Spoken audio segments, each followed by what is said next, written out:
Катлаулы операциядан кайткач төшерелгән бу кадрлар безнең Нурла телевидениесе архивында саклана. 3 елдан соң бәллүр кеше элеккечә бер эштән дә курыкмый. Үз көнен үзе күрә. Алдагы көнгә куйган планы тимер атын сафка бастыру. Benim yürekne tabipler avuşturdu. 3 yıl tamam azat. Buna benim de üzümün maşinanı üzüm karayım. Ul da benim kişi kibik. Yüreği var tuzu. Karamasan ul da jirmeyi. Şeşkenlerinin niye kirege var, böyle gider kişin bulamağış. 5 сәгать операция өстәлендә яткан Әнвәр Садыйков бүген 5 минутта тик утырырга яратмый. Табиб язган даруларны кабул итәргә, хуҗалык эшләрен башкарырга кирәк. Шунда ук үзе кебек күкрәгендә донор йөрәген йөртүче дусларына шалтыратырга да вакыт таба. Бөтен Татарстанга андыйлар нибары 8 икән. Здравствуйте. Как жизнь молодая?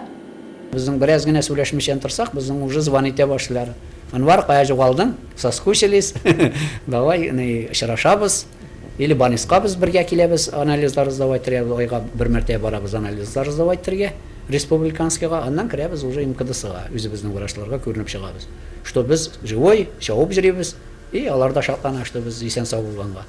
30 ноябрьдә Әнвәр Садыйковка 57 яшь тула. Донор йөрәкле кеше бүген үзен ничек хис итә? 3 yıl жарым үтті, жүрәкнің ауыртуын білдірткені жоқ, нервын шететсен гіне. Бұла мен нервын шеттерге аны үшін елерім жоқ, жүрәк. Как будто өзімдікі кебек. Бірде ауыртмайда, бұршымайда. Әнвәр Садыйков йөрәкнең беренче хуҗасы кем булганын белми. Шулай да ул минем төсле тормышны яратучан кеше бугай дип фаразлый. Медсестра миңа сөйлей башлаганы, жүрәкнең кемнеке икәнен әйтәм, миңа итен интересует. Никтеләр, мен әйтәм, миңа нәрсә аның неге? Яшь мул, карт мул, хатын кызның кымын миңа кирәк, мен әйтәм, кирәкми. Мен беләм, что 18 яшьле кызларны кебек дип. Тормыш трамплинының төрле борылышларында була ул. Язмыш ана кибетләре, табышлы эше булган шәхси эшмәкәр дәрәҗәсенә күтәреп тә, икенче группа инвалид статусына төшереп тә сыный. Бирешми Әнвәр, йөрәге яшь бит әле аның.